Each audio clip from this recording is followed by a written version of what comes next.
نحمده ونصلي على رسوله الكريم أما بعد فأعوذ بالله من الشيطان الرجيم بسم الله الرحمن الرحيم رب اشرح لي صدري ويسر لي أمري واحلل عقدة من لساني يفقهوا قولي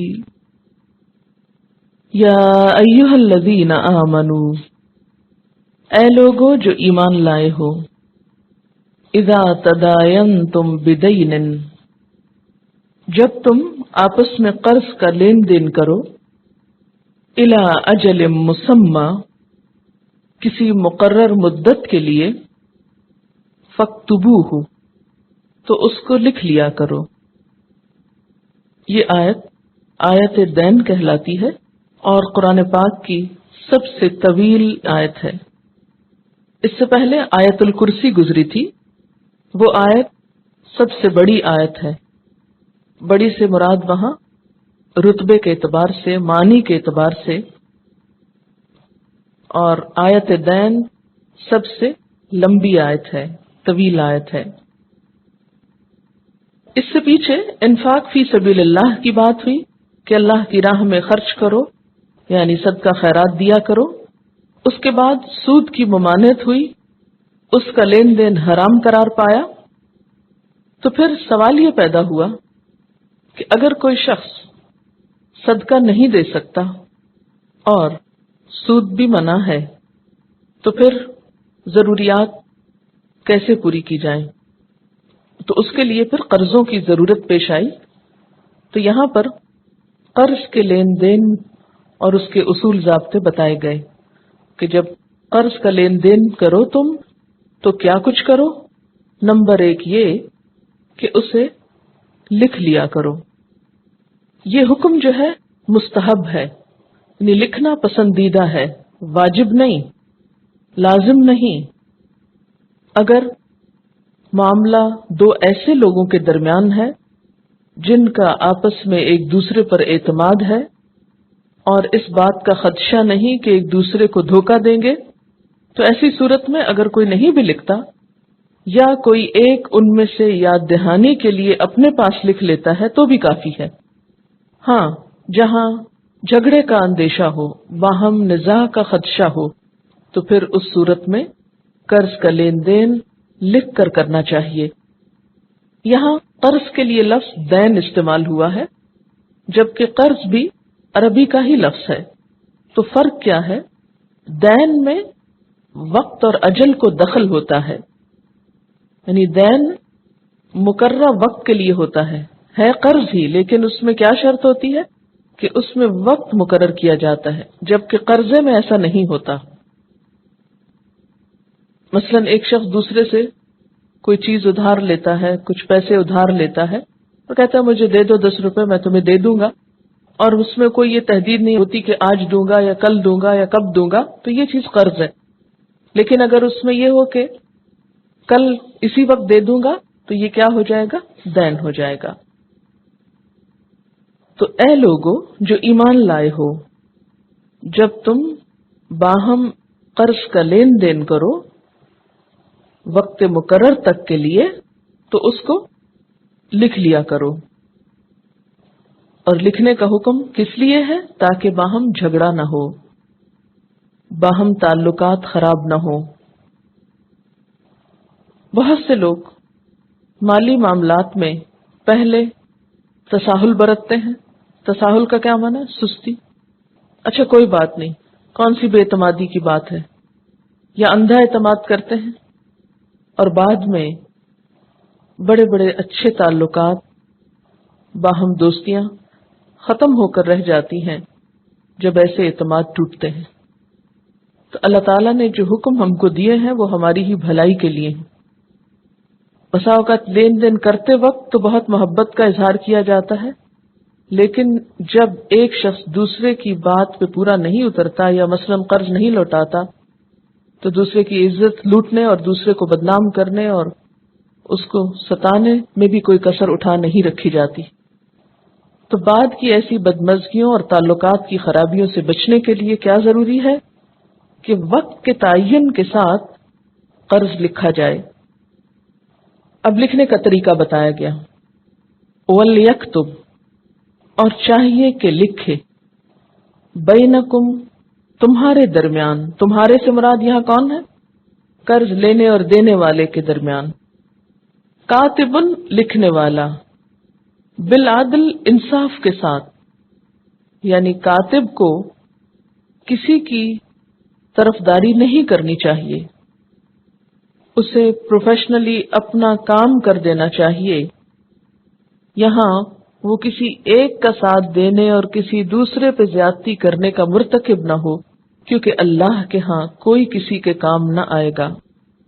آج دنیا میں ہم اگر کسی انسان کے لیے کسی دوسرے پر ظلم کرتے ہیں یا کسی دوسرے کی حق تلفی کرتے ہیں کسی ایک کی خاطر، تو کل وہ ہمیں چھڑا نہ سکے گا. اس لیے عدل و انصاف کا تقاضا ملحوظ خاطر رہے. وَلَا يَأْبَ كَاتِبٌ أَن يَكْتُبَ، اور کاتب کو لکھنے سے انکار نہیں کرنا چاہیے. کما علمہ اللہ، جیسا کہ اللہ نے اس کو سکھایا ہے.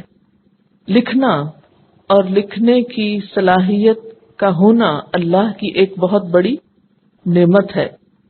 اس نعمت کا شکر ادا کرنا چاہیے، اس کا حق ادا کرنا چاہیے. اور وہ کیسے؟ کہ جب کوئی انسان اس چیز کا ضرورت مند ہو تو اس کی ضرورت کو پورا کر دیا جائے. اور پھر خاص طور پر یہ جو بات کی گئی کہ علمہ اللہ، جیسے اللہ نے اس کو علم دیا ہے. اس سے ایک بات یہ بھی پتہ چلتی ہے کہ فن کتابت کی اصل اللہ تعالی کی طرف لوٹتی. یہ علم اس نے بندوں پر ایک طرح سے الہام کیا ہے، یہ اسی کی دی ہوئی ایک صلاحیت ہے جسے بندے استعمال کرتے ہیں.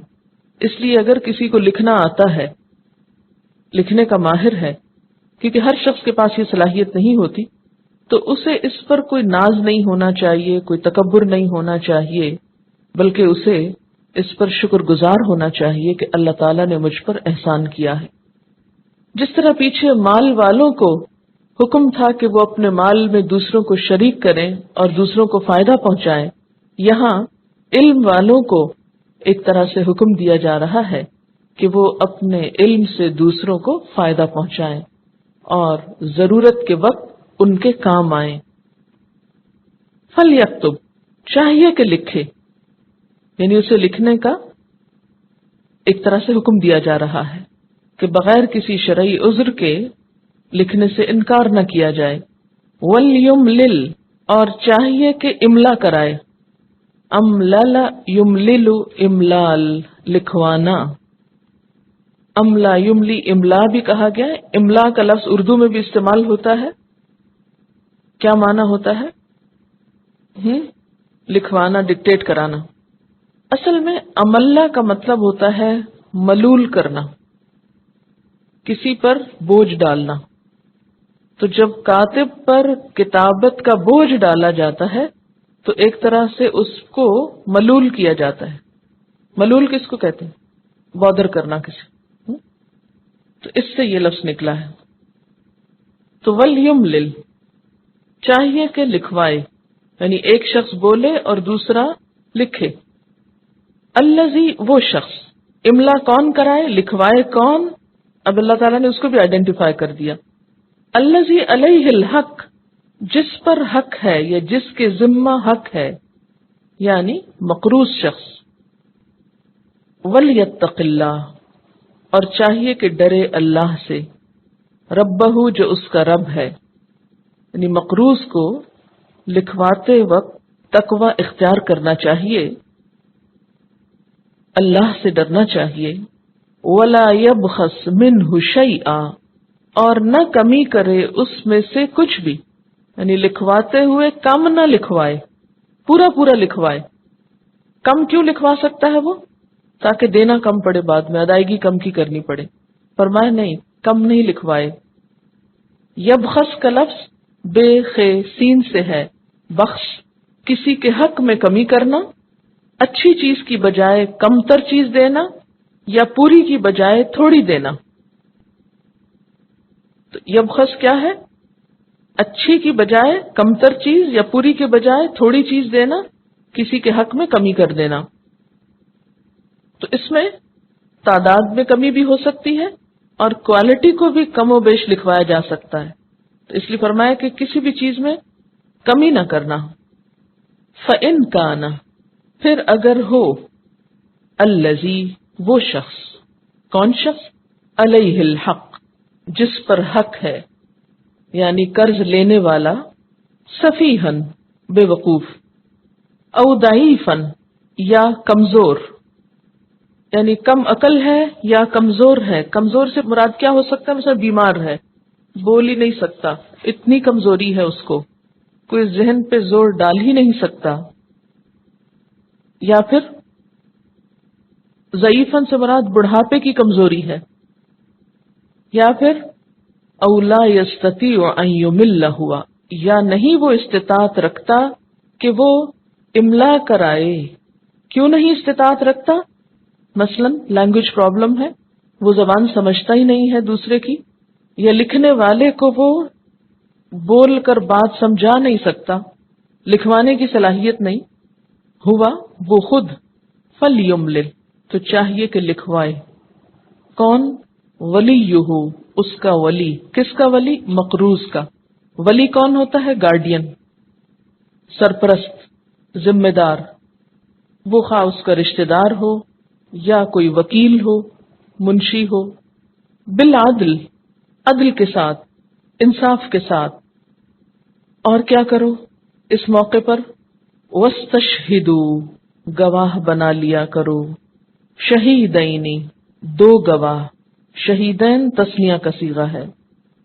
من رجالکم، اپنے مردوں میں سے. رجال رجل کی جمع ہے. یعنی لکھنے کے علاوہ کیا ضروری ہے؟ گواہ بنانا. یہ اس صورت میں ضروری ہے جب لکھی ہوئی بات سے تسلی نہ ہو اور مزید کسی اختلاف یا جھگڑے کا اندیشہ ہو. مثلا پیسے تو اگر آپ لکھ دیں گے تو اس میں تو کوئی کنفیوژن نہیں ہوگی، گواہ کی ضرورت نہیں. لیکن بسا اوقات پیسے نہیں ہوتے، کوئی چیز ہو سکتی. اب چیز اگر لکھی بھی جائے تو اس میں تبدیلی ہو سکتی ہے. تو اس کے لیے کیا ضروری ہے کہ وہ چیز دی جانے کے وقت دیکھ لی جائے. شہید کا لفظ کس سے ہے؟ شین ہے، دال اس کا روٹ ہے. شاہدہ کا کیا مطلب ہوتا ہے؟ دیکھنا. تو گواہ پھر کیا کرے گا؟ اس کو دیکھے گا کہ ہاں واقعی یہی چیز دوسرے کو لینڈ کی جا رہی ہے، دی جا رہی ہے. اور گواہوں کے لیے کیا کہا گیا؟ ایک نہیں دو گواہ ہوں، اور دو بھی کون ہوں؟ مرد ہوں. اور مرد بھی کون ہوں؟ من رجالکم، تم میں سے ہوں، یعنی مسلمان ہوں. اور اگر مرد نہ ہوں، فَإِن لَّمْ يَكُونَا رَجُلَيْنِ، پھر اگر دو مرد نہ ہوں، فَرَجُلٌ، تو ایک مرد کافی ہے. وَامْرَأَتَانِ، اور دو عورتیں ہو جائیں. اور یہ سارے گواہ کون؟ ممن، ان میں سے جو، ترضون، تم پسند کرتے ہو، تم راضی ہو، من الشہداء، گواہوں میں سے. اب یہاں گواہ کی ایک تیسری صفت بتائی گئی کہ جنہیں تم پسند کرتے ہو، جن پر تمہارا دل ٹھہرتا ہو. اور اگر ایسا موقع ہو کہ جہاں مسلمان پسندیدہ گواہ نہ بھی ہو تو یہ کہا گیا ہے کہ پھر جو بھی میسر ہوں ان سے گواہی لی جا سکتی ہے یا انہیں گواہ بنایا جا سکتا ہے. اور دو عورتوں کی بات کیوں کی گئی؟ ان تضل، کہ بھٹک جائے، مبادا کہ بھول جائے. بھٹکنے سے مراد یہاں کیا ہے؟ بھولنا. دعاد لام لام ہوتا ہے صحیح راستے یا صحیح موقف سے ہٹ جانا، بھول جانا. کون؟ احداہما، ان دونوں میں سے ایک. فتذکر، تو یاد دہانی کرا دے، ذال کافرے سے، بھولی ہوئی بات کو یاد دلا دے. احداہما الاخری، ان دو میں سے دوسری. احدا پہلی اور اخری دوسری. یعنی ایک اور بات کیا بتائی گئی کہ اگر دو مرد نہ ہوں تو چونکہ مالی معاملات عموماً مردوں سے متعلق ہوتے ہیں، کاروبار، تجارت، قرضوں کے لین دین میں عام طور پر، عمومی طور پر عورتوں کا معاملہ کم ہوتا ہے یا انٹرسٹ کم ہوتا ہے، تو اس لیے اندیشہ ہے کہ کہیں بھول چوک نہ ہو جائے، کیونکہ جس چیز میں انسان کا انٹرسٹ نہیں ہوتا اس میں انسان پوری توجہ بھی نہیں دیتا، نتیجہ کیا ہوتا ہے؟ بات بھول جاتی ہے۔ ایسے میں پھر نزاع یا جھگڑا قائم ہو جائے گا، جس سے بچنے کے لیے گواہی دی جا رہی ہے۔ اس لیے کیا حکم ہے کہ دو عورتیں ہو جائیں، دو ایک دوسرے کو سپورٹ کرنے کے لیے، ایک دوسرے کی مدد کے لیے۔ ویسے تو ایک ہی عورت کی گواہی ہوگی، لیکن اگر ایک بھولے گی تو دوسری کو یاد کرانا ہوگا، یعنی دوسری صرف سپورٹ کے لیے ہوگی۔ اب یہاں پر ایک اور بات بھی ہے کہ بسا اوقات ایسی صورت ہوتی ہے کہ کوئی بھی گواہ نہیں ہوتا، تو کیا کیا جائے؟ اس میں ایک بہت دلچسپ واقعہ آتا ہے حدیث کی کتابوں میں۔ بنی اسرائیل کے ایک شخص نے دوسرے سے 1000 دینار ادھار مانگے۔ اس نے کہا گواہ لاؤ۔ جواب دیا خدا کی گواہی کافی ہے۔ دینے والا بولا تو نے سچ کہا، یعنی خدا کی گواہی کافی۔ پھر کہنے لگا ضمانت لاؤ۔ کہا خدا کی ضمانت کافی ہے۔ اس نے کہا تو نے سچ کہا۔ ادائیگی کی میعاد مقرر ہو گئی اور اس نے 1000 دینار گن کر اسے دے دیے، یعنی مانگنے والے۔ پھر اس نے سمندر کا سفر کیا اور اپنے کام سے فارغ ہوا۔ جب میعاد پوری ہونے کو آئی تو یہ سمندر کے کنارے آیا، یعنی لے کر قرضہ سمندر پار چلا گیا۔ جس بزنس یا جس کام کے لیے گیا تھا وہ وہاں پر جا کر کیا، تو اتنے میں کیا ہوا کہ قرض کی ادائیگی کا وقت آ گیا۔ وہ سمندر کے کنارے آ کے پھر رک گیا کہ کوئی جہاز یا کشتی ہو تو اس میں بیٹھ کر واپس جاؤں اور جس نے قرض دیا ہے اس کو اس کی امانت لوٹاؤں۔ لیکن کوئی جہاز نہ ملا۔ جب دیکھا کہ وقت پر نہیں پہنچ سکتا تو اس نے ایک لکڑی لی اور بیچ میں سے کھوکھلی کر لی، یعنی اس کو بیچ میں سے کھودا۔ اس میں 1000 دینار رکھ دیے اور ایک پرچہ بھی رکھ دیا۔ پھر اس کا منہ بند کر دیا اور گواہ اور ضامن اللہ کو بنایا، اور دعا کی کہ اے پروردگار تجھے خوب علم ہے کہ میں نے فلاں شخص سے قرضہ لیا اور تجھے گواہ اور ضامن بنایا۔ اب ادائیگی کی کوئی صورت نظر نہیں آتی، میں اس رقم کو تجھے سونپتا ہوں اور سمندر میں ڈال دیتا ہوں، اور تجھ سے یہ دعا کرتا ہوں کہ یہ رقم اس تک پہنچا دینا، یعنی جس کی ہے وہاں پہنچ جائے۔ پھر اس لکڑی کو سمندر میں ڈال دیا اور خود چلا گیا، لیکن پھر بھی کشتی کی تلاش میں رہا کہ مل جائے تو خود بھی چلا جاؤں۔ دوسری طرف قرض واپس لینے والا دینے والے کے انتظار میں سمندر کے کنارے آ کھڑا ہوا کہ وہ واپس آئے گا اور رقم لائے گا۔ جب شام تک نہ آیا، یعنی مقروض شخص واپس نہ آیا، تو اس نے دیکھا کہ ایک لکڑی چلی آ رہی ہے۔ سوچا خالی ہاتھ جانے کی بجائے اسی کو لیتا جاؤں۔ گھر جا کر دیکھا تو اس میں دینار اور پرچہ پایا۔ کچھ دن بعد وہ شخص خود بھی آ گیا اور معافی مانگنے لگا کہ مجبوراً خلاف ورزی ہو گئی۔ جواباً اس شخص نے بتایا کہ آپ نے مجھے جو رقم بھیجی تھی وہ مجھے مل گئی۔ اسے بخاری نے روایت کیا ہے اور یہ سچا واقعہ ہے۔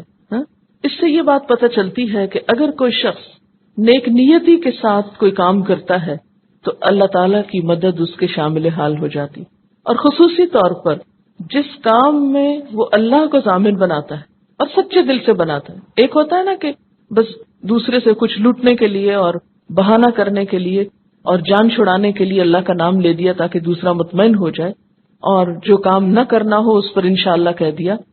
اور ایک کیا ہے پوری نیت کے ساتھ، تو پھر اللہ تعالیٰ ایسے اسباب بھی پیدا کرتے ہیں کہ انسان کا کیا ہوا وعدہ پورا ہو جائے۔ ایسے لوگوں کے لیے جو سچے دل سے اللہ پہ بھروسہ کرتے ہیں ان کے لیے غیبی مدد آتی، کیونکہ وہ اللہ کے وفادار ہوتے ہیں نا، تو کائنات ان کی وفادار ہو جاتی، پھر حالات اور ماحول ان کے ہو جاتے ہیں، کیونکہ یہ سب کچھ اللہ کا ہے نا۔ پھر اللہ تعالیٰ ان سب چیزوں کو کیا حکم دیتا ہے کہ اس شخص کی مدد کرو۔ اور جیسے بات ہے نا کہ خیر کے معلم کے لیے کائنات کی ہر چیز حتیٰ کہ سمندر کی مچھلیاں بھی دعا کرتی، یعنی ان سب کو اس شخص سے محبت ہو جاتی۔ تو اس سے پتہ کیا چلتا ہے کہ ہم سب کو کوئی بھی کام کرتے وقت اور خصوصاً انسانوں سے معاملہ کرتے وقت اپنی نیت کو صرف اللہ کے لیے خالص کر لینا چاہیے۔ تو اس سے کیا ہوگا؟ سارے معاملات خود بخود درست ہو جائیں گے۔ بعض اوقات آپ کسی کو 100 یقین دہانی کراتے ہیں اپنی سچائی کی، اپنی خیر خواہی کی، لیکن دوسرا نہیں مانتا، تو ایسے میں انسان بہت بد دل ہوتا ہے، دل ٹوٹتا ہے اس کا. تو بد دل نہیں ہونا چاہیے. کیا سوچنا چاہیے کہ دل اللہ کے ہاتھ میں ہے، میں نیک نیت ہوں، میری نیک نیت ہی اللہ تعالیٰ دوسرے کو خود سمجھا دے گا، خود سمجھا دے گا، اور بے فکر ہو جانا چاہیے. تو وَاسْتَشْهِدُوا شَهِيدَيْنِ مِن رِّجَالِكُمْ فَإِن لَّمْ يَكُونَا رَجُلَيْنِ فَرَجُلٌ وَامْرَأَتَانِ مِمَّن تَرْضَوْنَ مِنَ الشُّهَدَاءِ أَن تَضِلَّ إِحْدَاهُمَا فَتُذَكِّرَ إِحْدَاهُمَا الْأُخْرَىٰ. بنیادی طور پر یہاں 2 مردوں کی گواہی ہے، لیکن اگر مرد نہ ہو تو 1 مرد اور 2 عورتیں. کچھ معاملات ایسے ہیں کہ جس میں 2 نہیں 4 کی گواہی ہوتی ہے. مثلا زنا اور قذف کے لیے 4 مردوں کی گواہی ضروری ہے. چوری، نکاح اور طلاق کے لیے 2 مردوں کی گواہی چاہیے. پھر اسی طرح چاند دیکھنے کے لیے، رؤیت ہلال کے لیے 1 مسلمان کی گواہی کافی. پھر اسی طرح رضاعت کے ثبوت کے لیے یا نسب کے ثبوت کے لیے کہ کون بچہ کس کا ہے، 1 عورت کی گواہی بھی کافی ہے. اس معاملے میں بعض لوگوں کو بہت اعتراض ہوتا ہے کہ یہاں عورتوں کی آدھی گواہی کہی گئی ہے. بات یہ ہے کہ یہاں بنیادی طور پر تو 1 مرد کے مقابلے میں 1 عورت ہی گواہی دے گی. 2 عورتیں اکٹھی کورس میں گواہی نہیں دیں گی، اکٹھے بول کر گواہی نہیں دیں گی. کیا کہا گیا کہ 1 دے گی گواہی، اگر بھول جائے گی تو دوسری یاد کرائے گی.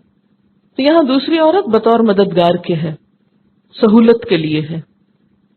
پھر یہ بھی یاد رکھیے کہ یہاں حقوق اور فرائض کی بات نہیں ہو رہی، کیونکہ بہت سے لوگوں نے اس بات کو بنیاد بنا کر بہت ناروا باتیں بھی کی جو کسی مسلمان کے لیے زیبا نہیں. مثلا کیا کہا کہ اگر ہماری گواہی آدھی ہے، اول تو یہ کہ گواہی آدھی کہیں نہیں جا رہی، یہاں گواہی پوری ہی ہے. دوسری تو سہولت کی بات ہے، تو کہا گیا کہ ہماری پہ نمازیں بھی آدھی ہونی چاہیے، 5 کی بجائے ہم کو 2.5 نمازیں ہونی چاہیے، اور روزے ہمارے 15 ہونے چاہیے، اور حج ہمارا آدھا ہونا چاہیے. یہ سب باتیں جو ہیں یہ ایسی باتیں ہیں کہ جن کے پیچھے کوئی لاجک نہیں بنتی. ہم کس سے شکوہ کر رہے ہیں، کس سے گلہ کر رہے ہیں؟ اللہ تعالیٰ ہماری سہولت کے لیے ہمیں ایک مددگار فراہم کر رہا ہے، کیونکہ عموماً دیکھا گیا اور کوئی بھی قانون عمومی حالت کو سامنے رکھ کے بنایا جاتا ہے، نہ کہ صرف چند خواص ذہین لوگوں کو سامنے رکھ کے. عمومی طور پر دیکھا گیا ہے کہ عورت اپنے کاموں میں تنہا کام کرنے کی بجائے دوسرے کی سپورٹ اور ہیلپ کے ساتھ یا مدد کے ساتھ کام کرنے کو آسان سمجھتی. پھر ایک اور بات یہ ہے کہ چونکہ یہ حساب کتاب کا معاملہ ہے تو میجورٹی عورتوں کی بازار کے لین دین اور قرضوں کے لین دین نہیں کرتی. کہیں کہیں اکا دکا ضرورت پڑ جاتی ہے. تو جب قانون کوئی بنتا ہے یا حکم دیا جاتا ہے تو اس بنیاد پر کہ اس کے متعلقین کون ہیں اور میجورٹی کا حال کیا ہے.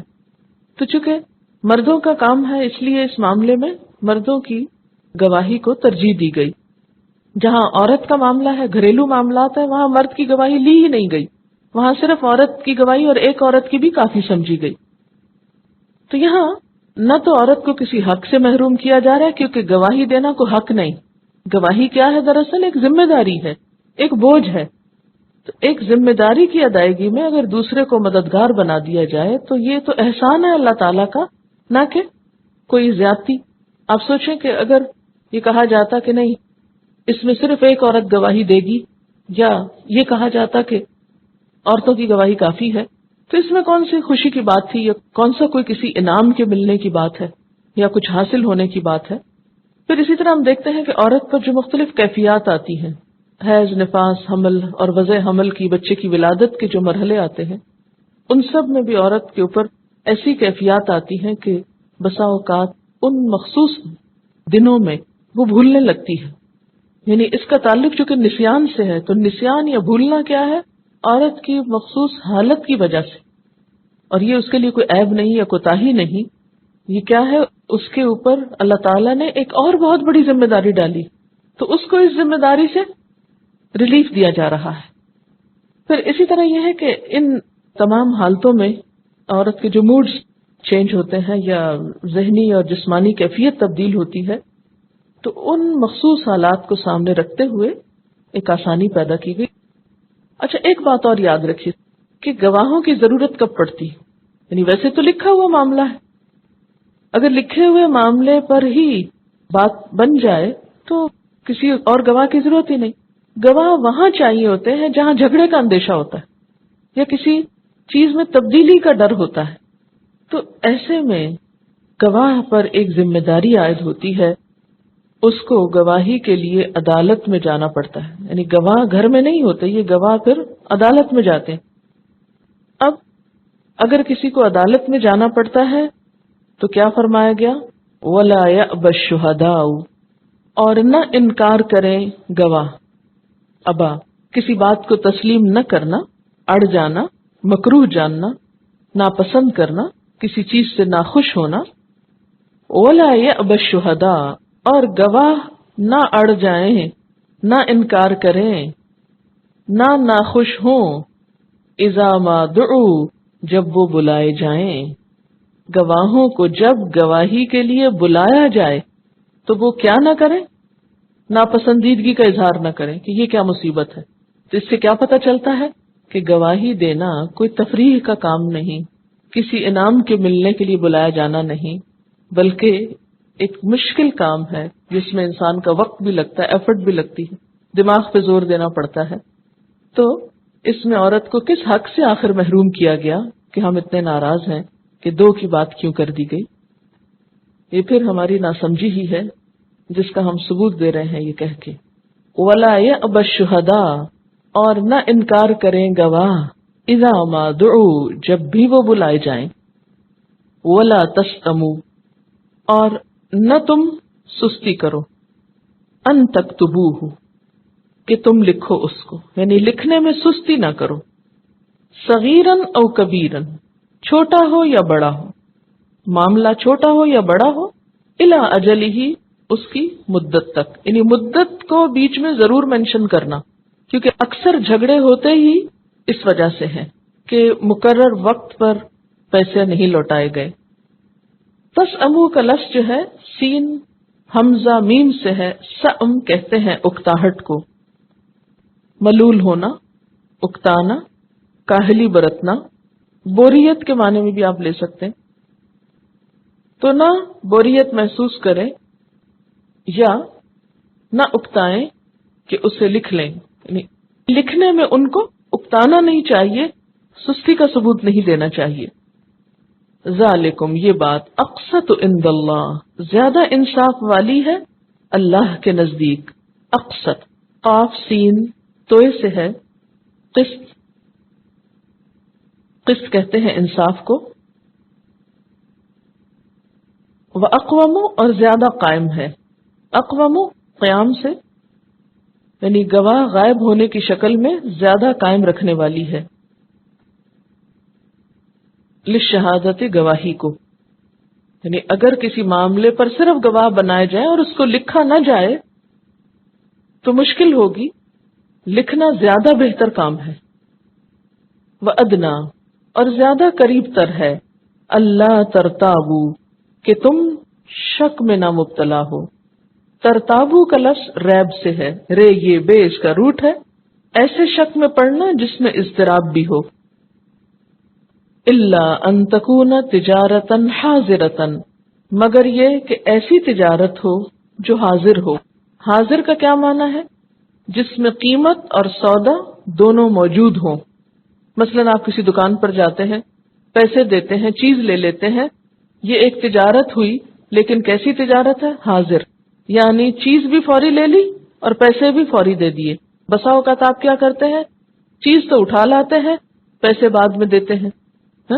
بعض اوقات کیا کرتے ہیں، پیسے دے آتے ہیں، چیز بعد میں لے آتے ہیں.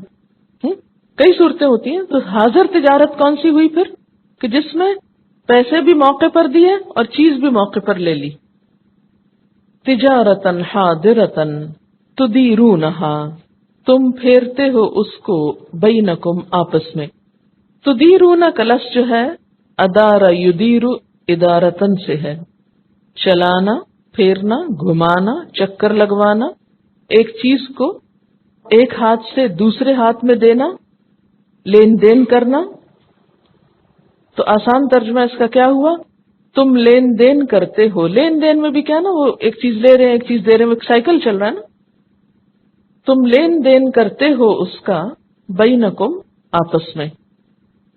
فلیس علیکم جناح تو نہیں ہے تم پر کوئی گناہ اللہ تکتبوہا کہ نہ تم لکھو اس کو، یعنی ایسی تجارت جو آمنے سامنے ہو، ایسا لین دین جو وقتی طور پر ہو، اس میں اگر کچھ نہ لکھا جائے تو کوئی حرج نہیں، کوئی گناہ نہیں. پھر فرمایا وَأَشْهِدُوا اور گواہ بنا لو، اذا تبایعتم جب تم بیع کرو، خرید و فروخت کرو. اب یہاں فرق بتا دیا گیا. ایک خرید و فروخت وہ ہے جس میں کسی گواہ یا کتابت کی ضرورت نہیں. وہ کون سی ہے؟ جو دست بدست تم چیزیں کا لین دین کرتے ہو. لیکن کچھ خرید و فروخت یا کچھ سودے ایسے بھی ہوں گے جہاں تمہیں گواہ بنانے ہوں گے. یہ کون سے سودے ہیں؟ یہ کون سی تجارت ہے جس میں فریقین میں سے کسی کے انحراف کا خطرہ ہو؟ بڑے سودے، مثلا کسی مکان یا دکان یا باغ وغیرہ کی تجارت ہو جہاں بڑی بڑی رقمیں انوالو ہوں. مثلا 1 کلو سبزی خریدنا اور ایک گھر خریدنا برابر تو نہیں، نام تو دونوں کا تجارت ہے. تو پہلی قسم کی تجارت جو ہے جس میں چھوٹی موٹی چیزیں سبزی دال چاول خرید رہے ہیں تو اس کا معاملہ مختلف ہے. لیکن جہاں بڑے بڑے سودے ہو رہے ہوں یا جہاں ان سودوں میں کسی کے پھر جانے کا اندیشہ ہو، وہاں پر گواہ بنا لیا کرو. ولا یضار اور نہ نقصان دیا جائے، نہ ضرر پہنچایا جائے. کس کو؟ کاتبن لکھنے والے کو. ولا شہید اور نہ گواہ کو، یعنی دونوں کو نقصان نہ دیا جائے. یہ تمہارے محسن ہیں، ان کے احسان کو مانو، ان کو تکلیف نہ دو. تکلیف کیا ہے؟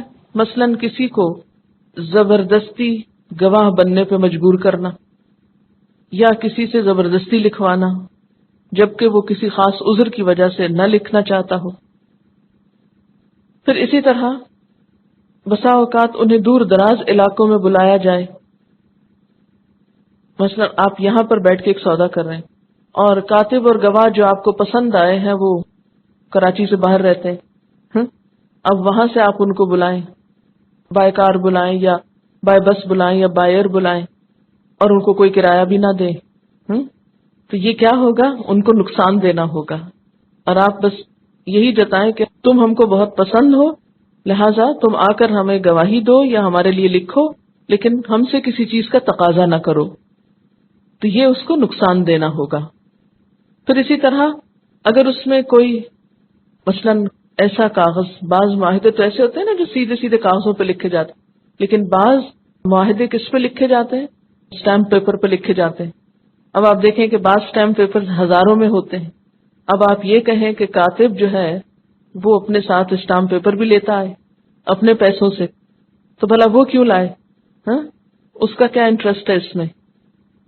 یا اسی طرح تحریر میں کوئی اور ایسی چیز استعمال ہو رہی ہے. بعض اوقات آپ دیکھیں کہ لکھنے میں کمپیوٹرز اب انوالو ہو جاتے ہیں، اور ظاہر ہے کہ کمپیوٹر آٹومیٹیکلی تو اپنے ریسورسز جنریٹ نہیں کرتا کہ وہ انک بھی اس کی زمین سے آتی ہو اور باقی چیزیں بھی. تو اگر لکھنے والے کا کچھ مال اس میں انوالو ہو گیا ہے تو اس کا نقصان مت کرو. اسی طرح آپ دیکھیں کہ بعض معاہدے تو چھوٹے چھوٹے ہوتے ہیں نا، 2 جملے لکھے، اس نے فلاں نے بن فلاں نے یا ولد فلاں نے اتنا مال لیا دیا وغیرہ وغیرہ. اور بعض معاہدات آپ نے دیکھے ہوں گے، اگر آپ نے مکانوں کی رجسٹریاں دیکھی ہوں یا اور لین دین کے کاغذ دیکھو، کئی صفحات پر مشتمل باتیں لکھی ہوتی ہیں. اب ان سب چیزوں کو ٹائپ کرنے میں، لکھنے میں اچھا خاصا وقت انوالو ہوتا ہے.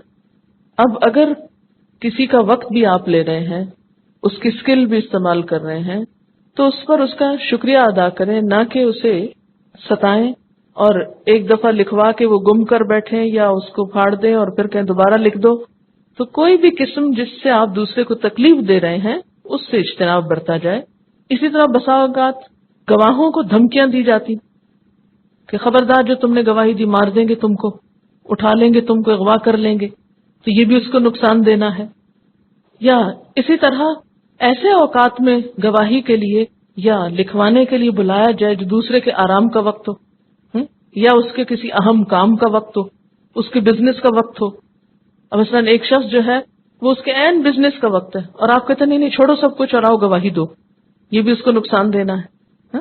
یا پھر یہ ہے کہ وہ بیمار ہے یا اس کے کھانے کا وقت ہے یا آدھی رات کو آپ اسے اٹھا رہے ہیں، تو یہ تمام چیزیں گواہ کو اور کاتب کو نقصان دینے والی ہیں، اس سے اجتناب برتا جائے. وَإِن تَفْعَلُوا، اور اگر تم کرو گے، یاد رکھو اگر تم نے ایسا کیا، نقصان دیا، فَإِنَّهُ، تو بے شک وہ، فُسُوقٌ بِكُمْ، گناہ ہوگا تم پر. بکم، بے کا مطلب ہے ساتھ. بے کے عربی میں 17 معنی ہوتے ہیں، اس میں ایک معنی ہوتا ہے لزوم کا، چمٹ جانا. وہ گناہ چمٹ جائے گا تم کو، گناہ پکڑ لے گا تم کو، پھر تمہارے سر لگ جائے گا، تمہارے اوپر ہو جائے گا. فَإِنَّهُ فُسُوقٌ بِكُمْ، یعنی اگر تم نے کاتب کو یا گواہ کو تکلیف دی، نقصان دیا، یا پھر عہد توڑا، یا گواہ نے جھوٹی گواہی دی، تو یہ بہت سخت گناہ کی بات ہوگی. وَاتَّقُوا اللَّهَ وَيُعَلِّمُكُمُ اللَّهُ، اور ڈرو اللہ سے اور سکھا دے گا تم کو اللہ. اس سے کیا پتہ چلتا ہے کہ علم کا تعلق بھی کس سے ہے؟ تقوی سے ہے. جتنا تمہارے اندر خدا کا خوف ہوگا اتنا ہی تمہیں علم کی گہرائی نصیب ہوگی، کیونکہ علم کا تعلق بھی انسان کے حافظے سے ہے، انسان کے دل سے ہے. تو جب دل میں خدا کا خوف ہوگا تو خدا کی باتیں بھی زیادہ سمجھ میں آئیں گی. وَيُعَلِّمُكُمُ اللَّهُ کا مطلب کیا ہے کہ علم کا اصل سورس اللہ کی ذات ہے، علم وہ دیتا ہے. اسی لیے اس سے دعا مانگی جاتی ہے، رب زدنی علما، اے اللہ میرے علم میں زیادتی کر، اضافہ کر. قرآن پاک میں آتا ہے وَآتَيْنَاهُ مِن لَّدُنَّا عِلْمًا، حضرت خضر کے بارے میں کہ ہم نے اس کو اپنے پاس سے علم عطا کیا تھا. تو گویا علم حاصل کرنے کے لیے کیا ضروری ہے؟ تقوی. ہم سب جو یہاں آتے ہیں، سیکھتے اور سکھاتے ہیں، تو ہمیں اپنے علم کو بہتر بنانے کے لیے جس کوالٹی کی ضرورت ہے وہ کون سی ہے؟ تقوی، خدا کا خوف. اس سے شرماؤ، اس سے حیا کرو، اس سے ڈرو، اور غلط کاموں کو چھوڑ دینا. امام شافعی کہتے ہیں شکوت الی وکیع سوء حفظی فارشدنی الی ترک المعاصی فاخبرنی بان العلم نور ونور اللہ لا یہدی لعاصی. امام شافعی کہتے ہیں کہ میں نے اپنے استاد وکیع سے اپنے حافظے کی خرابی کا ذکر کیا کہ میرا حافظہ بہت خراب ہے، میں یاد کرتا ہوں مجھے بھول جاتا ہے. آپ میں سے تو نہیں کسی کو یہ مشکل. فارشدنی، تو میرے استاد نے مجھے تلقین کی، الی ترک المعاصی، گناہوں کو چھوڑنے کی. میرے استاد نے کہا گناہ چھوڑ دو.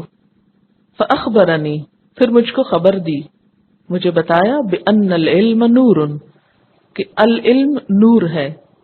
یہ علم نور ہے، اور خاص طور پر قرآن کا علم کیا ہے؟ نور. ونور اللہ، اور اللہ کا نور، اللہ کا علم اور اللہ کی یہ بات لا یہدی لعاصی، کسی گناہگار کو نہیں دی جاتی. اس علم کے حصول کے لیے گناہوں کا چھوڑنا لازم ہے. قرآن پاک کی ابتدا میں کیا بتا دیا گیا کہ اللہ تعالیٰ کس کو ہدایت دیتا ہے؟ جس کے اندر تقوی ہوتا ہے. ذالک الکتاب، یہ کتاب کس کو ملے گی؟ لا ریب فیہ، جس میں کوئی شک نہیں. ھدی للمتقین، یہ نور تقوی والوں کو عنایت ہوتا ہے. اس نور کے پانے کے لیے تقوی شرط ہے. تقوی کیا ہے؟ دل کی حالت، دل میں اللہ کا احساس، اللہ کی محبت، اللہ کی طرف دلچسپی ہو جانا، اللہ کی ملاقات کا شوق پیدا ہو جانا، اللہ تعالیٰ کے سامنے اپنی ساری حاجات، اپنے سارے دکھ درد رکھنا، اللہ کے ڈر سے گناہوں کو چھوڑ دینا. پھر اس کے بعد آپ نے پڑھا کہ وہ کافرین آ جاتے جن کے اندر تکبر ہوتا ہے، ان کو بھی ہدایت نہیں ملتی. پھر منافقین آ جاتے ہیں جن کے اندر دھوکہ ہے، جھوٹ ہے، امانت میں خیانت ہے، تو پھر جو لوگ یہ سب کچھ کریں، جھوٹے بہانے کریں، جھوٹے عذر پیش کریں، تو ان لوگوں کو یہ نور نہیں ملا کرتا. اس نور کے پانے کے لیے سنجیدگی ضروری ہے. واتقوا اللہ، اور تقویٰ کرو اللہ سے، ڈرو اللہ سے، شرماؤ اللہ سے. وَيُعَلِّمُكُمُ اللَّهُ، اور سکھا دے گا تم کو اللہ. پھر فکر نہ کرو کہ نہیں آ رہا، آ جائے گا سب کچھ. وَاللَّهُ بِكُلِّ شَيْءٍ عَلِيمٌ، اور اللہ ہر چیز کو جاننے والا ہے، اس کو سب پتا ہے. پوری دنیا سے چھپا سکتے ہو، اس سے نہیں چھپا سکتے. سب کو دھوکہ دے سکتے، اس کو نہیں دے سکتے. 100 بہانے کر سکتے، یہ بڑا مشکل ہے، یہ نہیں ہو سکتا، بہت مصروف ہوں، بہت مہمان آتے ہیں گھر میں، بہت کام ہوتے ہیں مجھے. خوب لمبی لسٹ بنا لیں اپنے بہانوں کی. لیکن واللہ بکل شیء علیم، اللہ ہر چیز کو جاننے والا ہے. وَإِن كُنتُمْ، اور اگر ہو تم، علی سفر، سفر پر، وَلَمْ تَجِدُوا كَاتِبًا، اور تم کاتب نہ پاؤ، کوئی لکھنے والا نہ ملے، تو کیا کرو؟ فَرِحَانٌ، پس گروی رکھنا ہے، رہن رکھنا ہے. مقبوضۃ، قبض کیا ہوا، قبضہ کیا ہوا. اس کا کیا معنی ہے؟ ریحان کا لفظ جو ہے ریحنون سے ہے، رہن. وہ چیز جو معاوضے میں شرط کے طور پر رکھ لی جائے، بدلے میں شرط کے طور پہ رکھ لی جائے، یعنی وہ چیز جو بطور ضمانت دی جائے. اور مقبوضہ، قاف بے ضاد، کسی چیز کو 5 انگلیوں سے مٹھی بھر کر پکڑنا. قبضہ کس کو کہتے ہیں؟ مٹھی کو کہتے ہیں نا. تو مقبوضہ وہ چیز ہوتی ہے جسے 5 انگلیوں سے مضبوط پکڑ لیا جائے، جس پہ قبضہ کر لیا جائے. تو کاتبن سے مراد یہاں کاتب یا سامان کتابت دونوں ہو سکتا ہے، کیونکہ کاتب تو ہے، پین ہی نہیں ہے تو پھر کاتب انگلی سے تھوڑی لکھے گا. اگر تم سفر پر ہو اور تم کو کاتب نہ ملے یا سامان کتابت نہ ملے، تو اب شک ہو کہ قرض لینے والا واپس نہیں لوٹائے گا، تو پھر کیا کرو؟ بطور ضمانت کوئی چیز لے لو.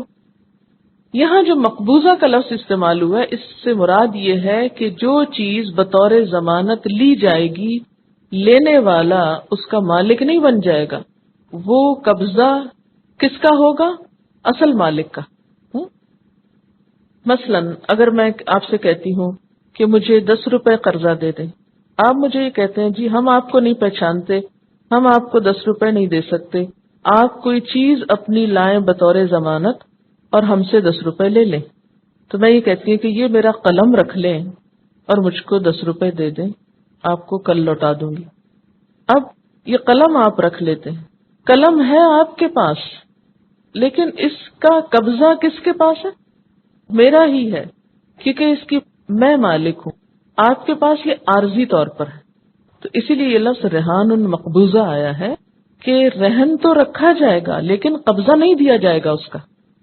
ٹھیک، یہاں اس آیت میں رہن کا جو اصول بتایا جا رہا ہے اس کی صورت کیا ہے؟ نمبر 1 یہ کہ رہن صرف سفر میں ہی نہیں ہوتا، حضر میں بھی ہو سکتا ہے. حضر کیا ہوتا ہے؟ سفر کا اپوزٹ، یعنی عام حالات میں بھی رہن ہوتا ہے. پھر یہ کہ کاتب ہو یا نہ ہو، دونوں صورتوں میں ہو سکتا ہے. تو گویا رہن کی 4 صورتیں ہو گئی. نمبر 1 سفر میں، نمبر 2 حضر میں، نمبر 3 کاتب موجود ہے، نمبر 4 کاتب نہیں مل رہا. نبی صلی اللہ علیہ وسلم نے بھی رہن کا معاملہ کیا تھا. حضرت عائشہ رضی اللہ تعالی عنہا سے مروی ہے کہ نبی صلی اللہ علیہ وسلم وفات پا گئے اور آپ کی زرہ ایک یہودی کے پاس 30 وسق جو پر رہن تھی. یعنی آپ نے اپنی زرہ ایک یہودی کو دے کر اس سے کیا لیا تھا؟ 30 وسق جو، اپنے اہل خانہ کی ضروریات پوری کرنے کے لیے. تو اس سے کیا پتہ چلتا ہے کہ سفر کے علاوہ گھر میں بھی رہن کا معاملہ ہو سکتا ہے قرض کے لین دین میں، کیونکہ آپ صلی اللہ علیہ وسلم سفر میں نہیں تھے. تو اس میں کچھ اور باتیں بھی ذہن میں رہیں. نمبر 1 یہ کہ جس کے پاس رہن رکھا جائے اس کو مرتہن بولتے ہیں، اور جس کی چیز ہو مالک وہ راہن ہوتا ہے. راہن اور مرتہن، راہن رہن دینے والا مالک، اور مرتہن جو کیا ہوتا ہے؟ لینے والا. جیسے عالم اور متعلم. عالم کون ہوتا ہے؟ استاد. اور متعلم کون ہوتا ہے؟ شاگرد. ٹھیک ہے.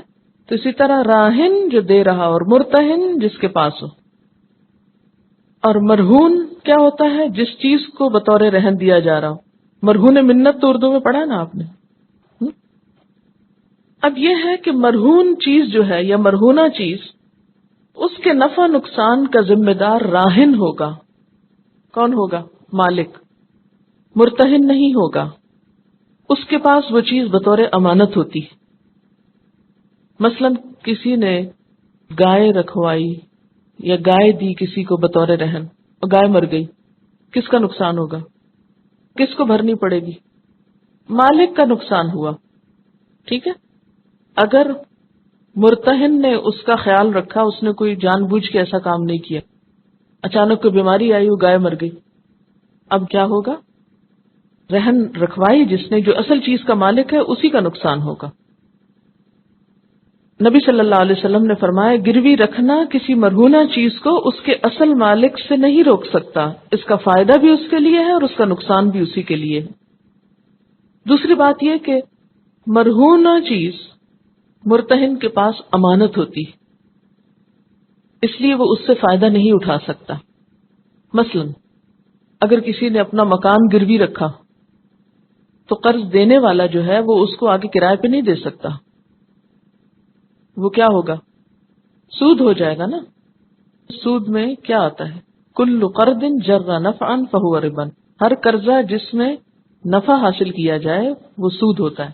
مثلا ایک شخص نے اپنا زیور کسی کے پاس گروی رکھا، جو عام طور پہ رکھتے ہیں لوگ، یہ میرا اتنا گولڈ رکھ لو اور مجھے کیا کرو، 1000 روپیہ دے دو. مثلا کسی نے اپنا ایک سیٹ یا اپنی رنگ دی، مجھے اس کے بدلے 1000 روپیہ دے دو. اب آپ یہ نہیں کر سکتے کہ 1000 روپیہ اس کو دے کے جب تک وہ واپس نہیں لوٹتا آپ رنگ پہنے رکھے. وہ رنگ پہن نہیں سکتے، آپ استعمال نہیں کر سکتے. کیوں؟ یہ کیا ہے آپ کے پاس؟ امانت ہے. ٹھیک ہے. لیکن اگر کوئی ایسی چیز آپ کے پاس رکھی گئی ہے جس پر آپ کا خرچہ اٹھ رہا ہے تو اس صورت میں اس سے فائدہ اٹھا سکتے ہیں. مثال کے طور پر اگر کسی نے اپنی گائے آپ کو بطور رہن دی، اب گائے کو آپ بھوکا تو نہیں باندھ سکتے، اب آپ کو کیا کرنا پڑ رہا ہے؟ اس کو کھلانا پڑ رہا ہے. اب اس صورت میں جب وہ کچھ کھا رہی ہے تو اس کا دودھ بھی آپ لے سکتے ہیں. ٹھیک ہے نا، کیونکہ آپ نے چارہ کھلایا اس کو. اب آپ کے اوپر تو خرچہ اور بڑھ رہا ہے اگر آپ اس کا دودھ مالک کو بھیج رہے ہیں تو. لیکن اس دودھ کا بزنس نہ بنا لیا جائے کہ آپ قرضہ بھی پورا واپس لیں اور اتنے دن گائے کا دودھ بیچ بیچ کر اتنے پیسے اور بنا لیں. یہ پھر سود ہوگا. ہاں اس کو آپ اپنے استعمال میں لے آئیں، وہ الگ بات ہے. اسی طرح سواری کا جانور ہے اگر، تو اس صورت میں کیا ہے؟ جیسے کسی نے اپنا اونٹ دیا، اونٹ پہ سواری ہو سکتی، تو آپ اگر اس کو چارہ کھلا رہے ہیں اور ضرورت پڑے تو آپ اس اونٹ پہ بیٹھ کے آگے پیچھے جا سکتے ہیں. لیکن آپ اس اونٹ کو کرائے پہ نہیں دے سکتے کہ اس سے مزید مال کمانا شروع کر دیں. یعنی مرہونہ چیز کو آمدنی کا ذریعہ نہیں بنانا چاہیے. 3 چیزیں پتہ چلی نا یہاں سے. کون سی 3 چیزیں؟ پہلی چیز کیا ہے؟ مرہونہ چیز کا نقصان یا فائدہ راہن کو ہوگا نہ کہ مرتہن کو. نمبر 2، مرہونہ چیز مرتہن کے پاس امانت ہے، لہذا وہ اس سے فائدہ نہیں اٹھا سکتا. اگر فائدہ اٹھائے گا تو سود شمار ہوگا. نمبر 3، اگر مرہونہ چیز کے اوپر مرتہن کا کچھ خرچہ اٹھ رہا ہے تو اس صورت میں اس خرچے کے عوض یا اتنا فائدہ اٹھا سکتا ہے، اس سے بڑھ کر نہیں. اگر بڑھ گیا، اسے بزنس بنا لیا تو کیا ہوگا؟ وہ سود ہو جائے گا.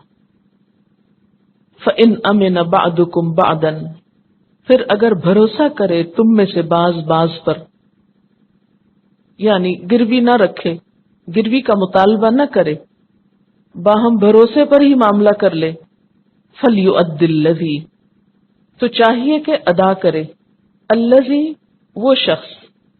کون شخص؟ جس نے قرض لیا ہے، مقروض. کیا ادا کر دے؟ فَلْيُؤَدِّ الَّذِي پس چاہیے کہ ادا کر دے وہ شخص، کون شخص اؤتمن امانتہ جو امانتی بنایا گیا، امین مانا گیا اس کی امانت کو، یعنی امانت سے مراد یہاں قرض ہے، مقروض قرضہ واپس کرے۔ امینہ کا معنی کیا ہے؟ بھروسہ کرے، اعتماد کرے، یعنی اگر قرض دینے والے کو مقروض پر اعتماد ہو اور وہ اس سے رہن اور ضمانت نہ لے تو مقروض کو کیا کرنا چاہیے؟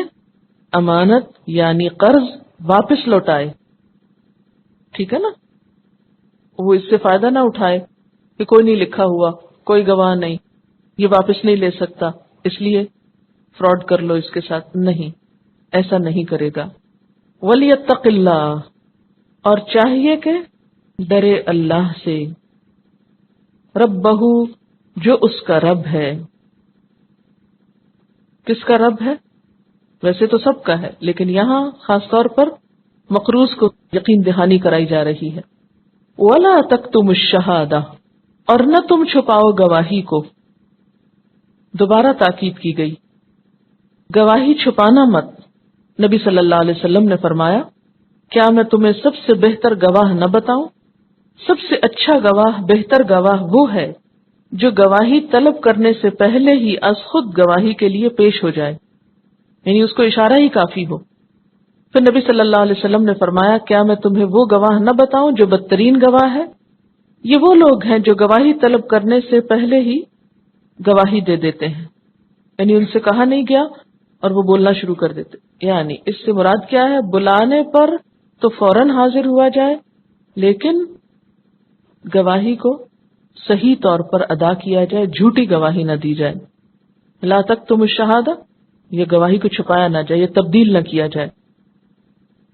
وَمَن يَكْتُمْهَا اور جو کوئی اس کو چھپائے گا، کس کو؟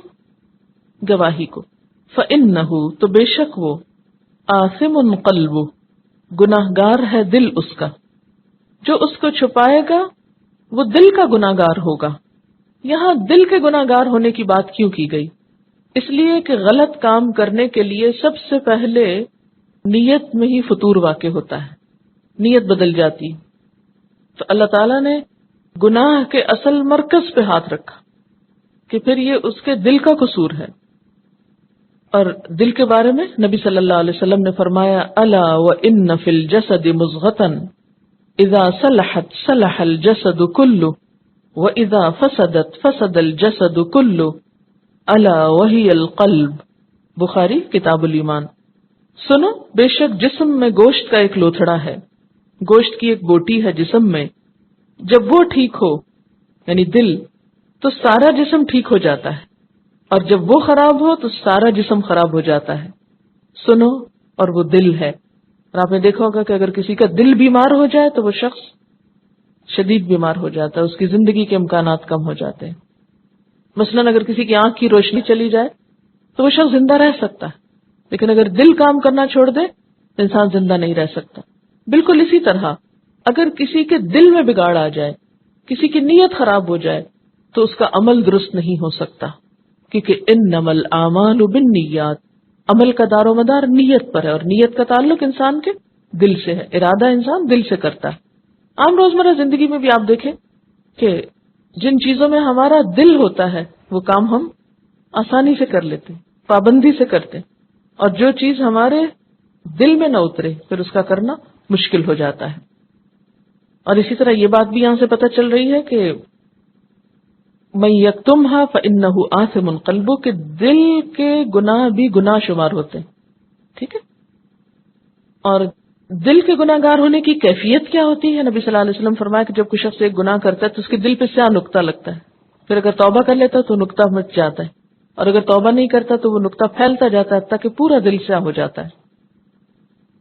اس سے کیا پتہ چلتا ہے کہ انسان کو اپنے دل کے معاملات کا جائزہ لیتے رہنا چاہیے، اور اس کی اصلاح انسان صرف خود کر سکتا ہے، کوئی اور نہیں کر سکتا۔ واللہ بما تعملون علیم، اور اللہ ساتھ اس کے جو تم عمل کرتے ہو خوب جانتا ہے۔ تمہارے اعمال سے وہ پوری طرح باخبر ہے۔ اب سعدیہ آپ کو کچھ بتائیں گی؟ بسم اللہ الرحمن الرحیم۔ السلام علیکم۔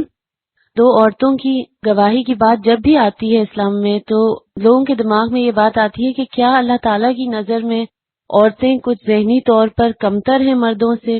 لیکن بات اصل میں یہ ہے کہ عورتیں جو ہیں وہ اپنی زندگی میں بہت مختلف جسمانی اور ذہنی کیفیات سے گزرتی ہیں، جن کا اثر ان کے دیگر معاملات اور خاص طور پر ان کی یادداشت پر پڑتا ہے۔ ان کیفیات میں ماہانہ حیض، پیریڈز، PMS یعنی پری مینسٹرل سنڈروم، حمل اور مینوپاز یا حیض کا رک جانا سب شامل ہیں۔ عورتوں کی گواہی کے بارے میں شمشاد M خان اپنی کتاب میں جس کا نام ہے دو عورتوں کی گواہی کیوں، کہتی ہیں کہ اسلام نے جو ایک کے بجائے دو عورتوں کی گواہی کی شرط لگائی ہے، اس کا ہرگز یہ مطلب نہیں ہے کہ عورت کے ذہنی رتبے کو کمتر قرار دیا جا رہا ہے، بلکہ یہ حکم عورت کی جسمانی اور نفسیاتی صحت کو مد نظر رکھتے ہوئے اس سے مکمل طور پر ہم آہنگ ہے۔ یہ تمام حقیقتیں اور حکمتیں اللہ تعالیٰ ہی بہتر جانتے ہیں کہ عورت اپنی زندگی میں کتنے سٹریسفل مرحلوں سے گزرتی ہے۔ شمشاد خان یہ یاد دہانی کرواتی ہیں کہ نبی اکرم صلی اللہ علیہ وسلم نہ تو علم الحیات کے عالم تھے اور نہ ہی کوئی ماہر نفسیات یا جراح تھے۔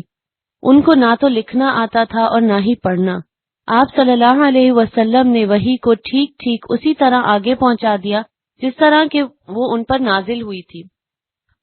عورتیں ہونے کی حیثیت سے ہم سب اس ماہانہ نفسیاتی تناؤ سے اچھی طرح واقف ہیں جس سے ایک عورت ہر مہینے گزرتی ہے۔ اس کے علاوہ حاملہ کو وضع حمل سے پہلے اور اس کے بعد ذہنی اور نفسیاتی ڈپریشن اور دباؤ کا سامنا کرنا پڑتا ہے۔ پھر آگے جا کر جب ماہانہ حیض کا سلسلہ ختم ہونے لگتا ہے جسے مینوپاز کہتے ہیں، وہ بھی نفسیاتی طور پر ایک بہت مشکل وقت ہوتا ہے۔ اب آئیے ہم ایک ایک کیفیت کو الگ الگ کر کے دیکھتے ہیں۔ سب سے پہلے پری مینسٹرل سنڈروم یا PMS۔ شمشاد M خان نے ایک جرنل جس کا نام ہے سائیکیٹری ان پریکٹس 1983 کا حوالہ دیتے ہوئے کہا ہے کہ 40% عورتیں کسی نہ کسی طرح PMS یا حیض آنے سے پہلے کے 8 یا 10 دن کی کیفیت سے گزرتی ہیں۔ 80% عورتوں کو سینے میں تکلیف اور پیٹ میں بے چینی اور درد کی شکایت ہوتی ہے۔ ایک اور جرنل جس کا نام سائیکولوجیکل میڈیسن ہے، اس میں بتایا گیا کہ حیض سے پہلے PMS میں چڑچڑاپن، ڈپریشن، ٹینشن، بے چینی، سستی، تنہائی کا احساس، بلا ضرورت رونا، تھکن اور مزاج میں اچانک تبدیلیاں جیسی علامات رپورٹ کی گئی ہیں۔ ایک رپورٹ ہے جس کا نام ہے The Premenstrual Syndrome۔ اس میں C. شریوز نے لکھا ہے کہ اس دوران ہمتاً متوجہ ہونا دشوار ہوتا ہے۔ اس کے علاوہ یادداشت بھی کسی قدر کمزور ہو جاتی ہے۔ Columbia University college complete home medical guide کے مطابق ایام حیض سے پہلے کے کچھ دنوں میں جو تکالیف اور بے چینی کی علامات عورت محسوس کرتی ہے ان کی تعداد 150 سے زیادہ ہے۔ پھر پریگننسی پہ آ جاتے ہیں۔ پریگننسی یا حمل۔ یونیورسٹی آف سدرن کیلیفورنیا کے ایک ماہر نفسیات کی ایک تحقیق کے مطابق حمل کے دوران عورتوں کا رویہ بہت متاثر ہوتا ہے۔ ان کی شارٹ ٹرم میموری یعنی قریب کی یادداشت، توجہ اور نئی معلومات کو یاد رکھنے کی صلاحیت نارمل سے کم ہو جاتی ہے۔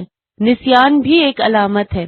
ان کی حاملہ عورتوں کے لیے نصیحت یا ایڈوائز یہ تھی کہ وہ اپنے ساتھ ایک نوٹ بک رکھا کریں جس میں وہ اپنے لیے ریمائنڈرز لکھ لیا کریں، ایک تفصیلی کیلنڈر بھی ساتھ اپنے رکھ لیا کریں، اور انہوں نے یہ بھی کہا کہ چابیوں وغیرہ کی ایک مخصوص جگہ بنا دیں تاکہ پریشانی کو کم کیا جا سکے۔ حمل کی ایک اور بڑی علامت ایبسنٹ مائنڈڈنس یا غیر حاضر دماغ ہونا ہے۔ مزاج میں رد و بدل یا موڈ سوئنگز پہلے 12 ہفتوں میں سب سے شدید ہوتے ہیں۔ ان کی وجوہات سینے کی جلن، تھکاوٹ اور کثرت سے پیشاب کا آنا ہو سکتی ہیں۔ University of California Los Angeles کی ایک تحقیق کے مطابق ایک اعلیٰ تعلیم یافتہ عورتوں کے گروپ کو جب حمل کے دوران ٹیسٹ کیا گیا، ان کی ذہانت اور یادداشت کا ٹیسٹ، تو ان کی کارکردگی بہت کم تھی، جبکہ وضع حمل کے بعد جب دوبارہ ٹیسٹ لیا گیا تو بہت بہتر تھی۔ سب سے حیران کن تحقیق جو تھی وہ لندن میں ہوئی، جس میں یہ پتا چلا کہ حاملہ عورتوں کے دماغ حمل کے دوران وقتی طور پر سکڑ گئے، جس سے کنسنٹریشن متاثر ہو گئی۔ فٹ پریگننسی میگزین میں 1998 میں یہ رپورٹ چھپی کہ تحقیقات کے مطابق اب یہ بات ثابت ہو چکی ہے کہ حمل کے تیسرے حصے میں یعنی 6 سے 9 مہینے کی مدت میں حاملہ عورت کا دماغ چھوٹا ہو جاتا ہے۔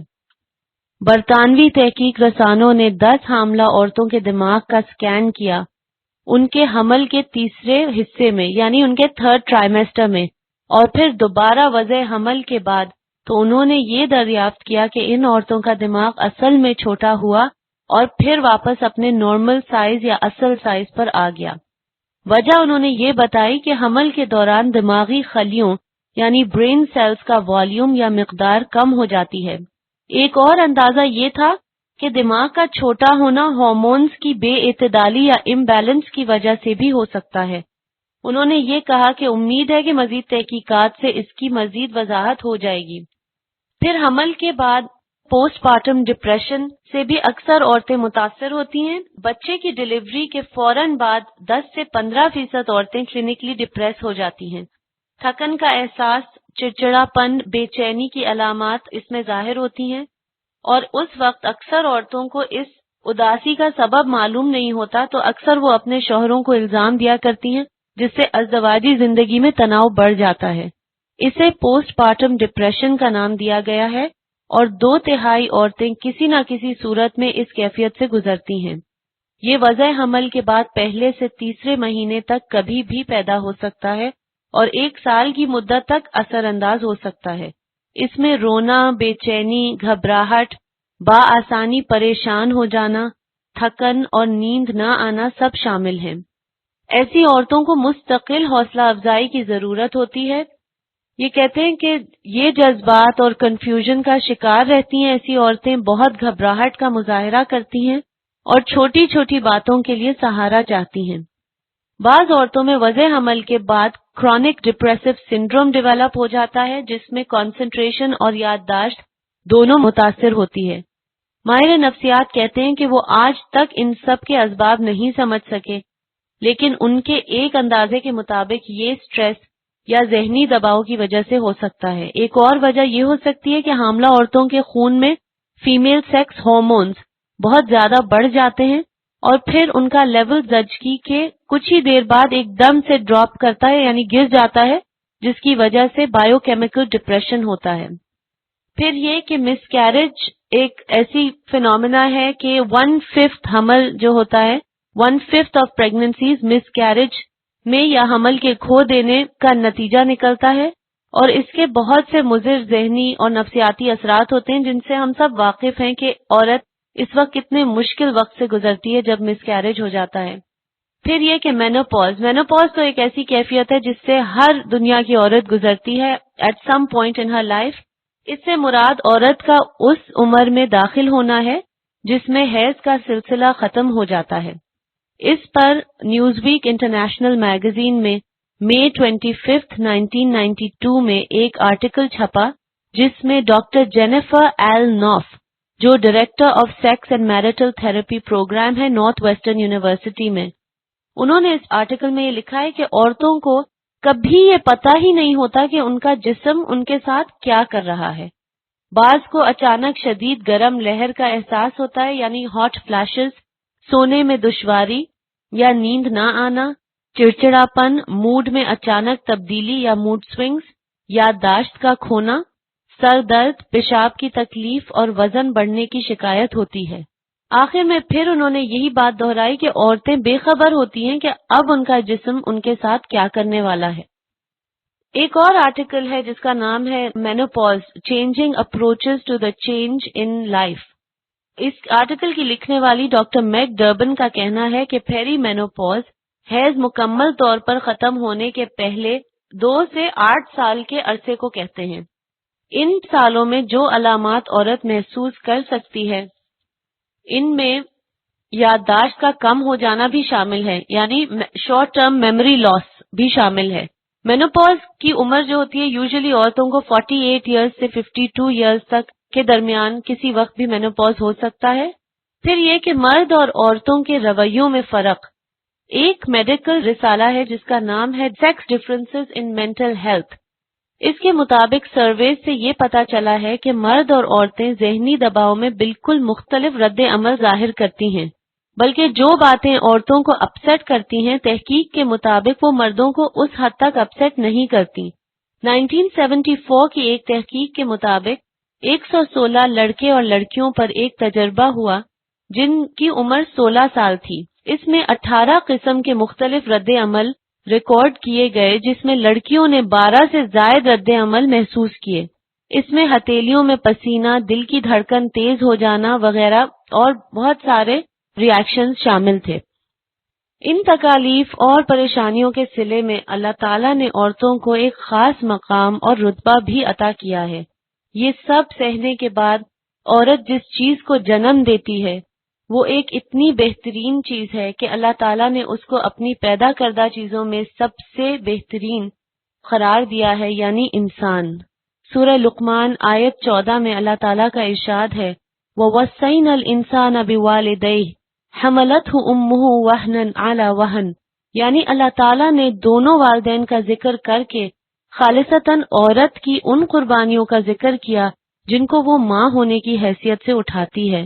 پھر نبی اکرم صلی اللہ علیہ وسلم سے ایک حدیث روایت ہے عن ابی ہریرہ رضی اللہ عنہ قال قال رجل یا رسول اللہ من احق بالصحابة قال امك قال ثم من قال امك قال ثم من قال امك قال ثم من قال ثم ابوك متفق علیہ.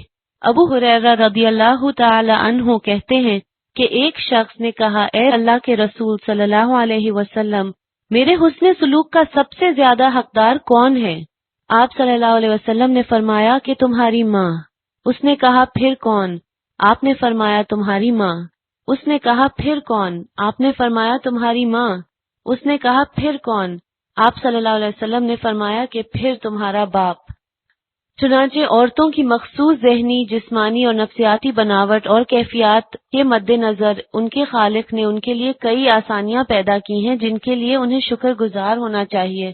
لہٰذا عورتوں کو چاہیے کہ بجائے یہ کہ وہ ان چیزوں کی طرف دیکھیں جو ان کے خیال میں اللہ تعالیٰ نے ان کو نہیں دیں، انہیں چاہیے کہ وہ اس بلند درجے اور رتبے کو دیکھیں جو اللہ تعالیٰ نے ان کو مردوں کے مقابلے میں زیادہ دیا ہے. یہ سب باتیں تو انسانی کوششیں ہیں، یہ ساری ریسرچ انسانی کوشش ہے، لیکن اللہ تعالیٰ کے احکامات کی حکمتیں وہی بہتر جانتا ہے. قرآن پاک میں جس طرح آتا ہے کہ واللہ یعلم وانتم لا تعلمون، اور اللہ تعالیٰ جانتا ہے اور تم نہیں جانتے. اللہ تعالیٰ سے یہ دعا ہے کہ وہ ہم سب کو ایسا ایمان عطا کریں کہ ہم اس کے اطاعت گزار بندے بن جائیں اور اس کے احکامات کے آگے اپنا سر جھکا لیں. آمین. السلام علیکم ورحمۃ اللہ وبرکاتہ. بات یہ ہے کہ قرآن پاک اللہ تعالیٰ کی کتاب ہے. جیسے کہ انہوں نے شروع میں کہا کہ نبی صلی اللہ علیہ وسلم پر تو یہ وحی کے ذریعے آئی تھی اور آپ نے ایز اٹ از آگے پہنچا دی، اپنے پاس سے کچھ بھی ایڈ نہیں کیا. اور آپ نہ تو علم الحیات کے ماہر تھے اور نہ ہی کوئی اور سائنس آپ نے پڑھی، نہ کوئی سرجن تھے، نہ جراح تھے کہ اندر سے کھول کے دیکھتے کہ کیا شرنک ہو رہا ہے اور کیا بڑھ رہا ہے. اور اس دور میں تو کوئی اسکیننگ بھی نہیں ہوتی تھی. تو جو کچھ یہاں کہا گیا وہ دراصل انسان ہی کے فائدے میں. اور بنیادی طور پر یہاں جو دو عورتوں کی گواہی کی بات ہے وہ اس وجہ سے ہے کہ ایک بھول جائے تو بھولنے کی یہ کیفیت یا اس کے اثرات عورتوں پر مردوں کی نسبت زیادہ ہوتے ہیں. پھر ساتھ ہی یہ بات بھی سامنے رہے کہ مرد بھی ایک نہیں ہے، مرد بھی دو ہیں گواہی میں. پھر اسی طرح کچھ معاملات میں 4 مردوں کی گواہی ہے. یعنی جس جگہ پر جتنی بڑی سزا ہو، جتنا بڑا جھگڑا ہو، جتنی بڑی بات ہو، اتنی ہی زیادہ اس کی پروٹیکشن رکھی گئی مختلف اصول و ضوابط کے ذریعے. اور اہل ایمان تو کیا کہتے ہیں؟ سمینا و اطعنا، ہم نے سنا اور ہم نے مان لیا. لیکن بہرحال بہت انٹرسٹنگ ریسرچ تھی اور علم کے ساتھ شرح صدر اور ہو جاتا ہے، یقین پختہ ہو جاتا ہے. اچھا، اب کچھ سوالوں کے جواب ہیں. جو لوگ بول اور سن نہ سکتے ہوں ان لوگوں کو قرآن پڑھنا کس طرح سکھایا جائے؟ ان کو جس طرح دوسری چیزیں سکھائی جاتی ہیں. لیکن بات یہ ہے کہ دنیا کے علوم سکھانے کے لیے تو لوگوں نے بہت محنت کی، ریسرچ کی، اور کئی ایسی سکلز نکالی، لیکن قرآن پڑھنے پڑھانے والے اس چیز سے غافل رہے. انہوں نے کہا وہ تو مکلف ہی نہیں، اس لیے نہ بھی سکھایا جائے تو کیا فرق پڑتا ہے. لیکن انہی میتھڈ سے فائدہ اٹھا کر قرآن کی تعلیم بھی دی جا سکتی، بعض اوقات اشاروں سے یا جو بھی ان کے لیے مفید ہو سکتی ہے چیز. گروی رکھوانے والی چیز کیا اتنی ہی قیمت کی ہوگی جتنا قرض لیا جائے؟ جی ہاں، تقریباً اس سے ملتی جلتی ہوگی، ضروری نہیں کہ پوری کی پوری برابر کی ہو. اصل چیز یہ ہے کہ جو دے رہا ہے وہ اس پر راضی ہو جائے، وہ اس کو کافی سمجھے. بسا اوقات وہ کم قیمت کی بھی ہو سکتی ہے، بسا اوقات وہ زیادہ قیمت کی بھی ہو سکتی ہے، کیونکہ قرض ایک مجبوری ہوتی ہے نا. تو مجبوری کے وقت انسان بسا اوقات قربانی بھی کر لیتا ہے، یا دوسرا شخص جو ہے وہ دوسرے کی مجبوری کو دیکھتے ہوئے نرمی اور رعایت بھی کر لیتا ہے. پھر ایک اور سوال ہے، اللہ تعالیٰ نے بڑے بڑے جرائم کے لیے دنیا میں سزا رکھی ہے، مثلا قتل کا قصاص اور زنا کا رجم یا کوڑے، تو اللہ تعالیٰ نے سود کھانے والوں کے لیے کوئی سزا کیوں نہیں بتائی، جبکہ یہ اس سے بھی بری حرکت اور کئی گنا زیادہ بڑا جرم ہے؟ یہ بہت انٹیلیجنٹ کوسچن ہے، بہت اچھا. اس میں یہ ہے کہ کچھ گناہ ایسے ہیں جس پر اللہ تعالیٰ نے حد بتا دی، یعنی خود بتا دیا کہ اس پر یہ اور یہ سزا دی جائے. کچھ گناہ ایسے ہیں کہ جن پر خود تو حد نہیں بتائی، لیکن جیسا کہ آپ کو یاد ہوگا کہ میں نے آپ کو بتایا تھا کہ سود جو ہے وہ ایک اسلامی حکومت میں فوجداری جرم ہے، یعنی ایک کرائم ہے، اور اس کرائم کی نوعیت کے اعتبار سے اس پر تعزیر ہوگی. تعزیر کیا ہوتا ہے؟ جو کوئی جج خود مقرر کرتا ہے، یعنی اس کا گھناؤنا پن یا اس کی نوعیت دیکھ کر اس کے مطابق اس پہ سزا رکھی جائے گی. یہ کسی نے لکھا ہے کہ اگر کسی نے اپنی کوئی چیز کسی کے پاس رکھوائی اور وہ چوری ہو گئی تو اس میں کون ریسپانسبل ہوگا؟ اگر تو جس کے پاس امانت رکھی گئی ہے اس کی غفلت ہے یا اس کی نیت تھی اس میں، یا اس نے خود جان بوجھ کے ضائع کر دیا اس چیز کو، تو وہی ریسپانسبل ہوگا. لیکن اگر اس کا کوئی قصور نہیں اور یہ ثابت ہو جائے کہ واقعی چیز چوری ہو گئی، تو اس صورت میں پھر اس پہ تاوان نہیں ڈالا جائے گا، بلکہ مالک ہی کا نقصان شمار ہوگا. اگر سونا کسی کو رہن رکھوایا جائے اور اس پر زکوٰۃ واجب ہو تو اس کی زکوٰۃ کون دے گا؟ مالک دے گا. ٹھیک ہے، یعنی زکوٰۃ تو مالک پر واجب ہوتی ہے، جسے رہن کے طور پر دیا گیا ہے اس پر تو نہیں ہوگی، وہ تو اس کے پاس کیا ہے؟ امانت ہے. تو امانتوں پر تو زکوٰۃ دینے لگے تو پھر تو گئے. بعض ڈپارٹمنٹل سٹورز میں مخصوص اماؤنٹ کی شاپنگ پر گفٹ رکھے جاتے ہیں، وہ گفٹ لینا جائز ہے یا نہیں؟ وہ تو ظاہر ہے کہ وہ باہم سودے کا حصہ ہے، یہ قرض تو نہیں ہے نا. سود کیا ہوتا ہے؟ سود کس کو بولتے ہیں؟ کل قرض جر نفعا فہو ربا. 6 لفظ ہیں، یاد کر لیں. کلو ہر، قرض قرض، جرہ کھینچا، نفعا نفع، فہوا پس وہ، ربا ربا ہو گیا. ٹھیک، تو ہر قرضہ جس پر، یعنی قرضے سے مراد کوئی بھی پیسہ جو آپ نے کسی کو دیا اور واپسی پر اس سے زیادہ لیا تو وہ سود ہو گیا، چاہے وہ پیسہ زیادہ لیا یا پیسے پر کوئی اور گفٹ آپ نے زیادہ لے لیا. اسی لیے جس کو قرضہ دیا جائے اس سے گفٹ بھی نہیں لینا چاہیے. ٹھیک ہے، یعنی اگر ذاتی قرضہ ہے. جیسے جہاں پر 2 عورتوں کے ساتھ ایک مرد کا ذکر ہے تو کیا تینوں کا ہونا ضروری ہے جب گواہی پوری ہوگی؟ جی ہاں، تینوں بیک وقت وہاں موجود ہوں گے جب ان کو بلایا جائے گا، اور اس میں پھر جو بھی گواہی دینا چاہے گا ایک دے گا. اگر اس نے درست دے دی تو کسی اور کے بولنے کی ضرورت نہیں، لیکن اگر ایک کو کوئی بھی شبہ پڑ گیا تو پھر دوسرا شخص اس میں اس کی تصحیح کرے گا. ان کا کہنا یہ ہے کہ یہ حکم چونکہ 1400 سال پہلے اترا ہے اور پہلے زمانے کی عورتیں پڑھی لکھی نہیں تھی تو اس لیے یہ حکم دیا گیا ہے. لیکن بات یہ ہے کہ اگر پوری دنیا کی آبادی میں عورتوں کی تعداد لے کر یہ دیکھا جائے کہ آج بھی اتنے ترقی یافتہ دور میں پڑھی لکھی عورتوں کی تعداد کیا ہے، تو آپ دیکھیں گے کہ آج بھی لٹریسی ریٹ عورتوں میں مردوں کی نسبت کم ہے. یہاں پر وجہ پڑھا لکھا ہونا یا نہ ہونا نہیں ہے، یہاں بنیادی طور پر فیلڈ کا فرق ہونا بھی ہے. یعنی یہ مردوں کا فیلڈ ہے کہ وہ کما کر لائیں، قرضے لیں دیں، اس سے عورتوں کو عام طور پہ سروکار نہیں ہوتا. کیونکہ قرضہ کب لیا جاتا ہے؟ جب گھریلو یا معاشرتی تجارتی ضرورتیں پوری کرنی ہوتی. دو طرح کے سود بتائے گئے تھے نا، ایک ذاتی اور ایک تجارتی. تو ذاتی ضروریات بھی گھر کی پوری کرنا عموماً مردوں ہی کی ذمہ داری، اللہ ہی کہ کوئی مرد نہ ہو تو پھر عورت کو خود یہ کام کرنے پڑتے ہیں. اور تجارتی قرضے بھی مردوں ہی کے کام ہے. اس لیے چونکہ مردوں کا فیلڈ ہے تو بنیادی رسپانسبلٹی مردوں پہ ڈالے گی. لیکن اگر کسی وقت وہاں عورت کی بھی ضرورت ہے تو اس میں اس کو سپورٹ دی گئی. جیسے ابھی آپ نے سنا نا کہ عورتیں کچھ حالات مخصوص ایسے ہوتے ہیں کہ دوسروں پہ ڈیپینڈ کرنے لگتی ہیں، ہر چیز میں دوسروں کی مدد چاہتی ہیں. تو اس لیے اللہ تعالیٰ نے وہ دوسری مدد ساتھ ہی دے دی، کیونکہ اس نے خود ہی ہم کو بنایا تھا، اس کو پتا تھا ہمیں کیا چاہیے.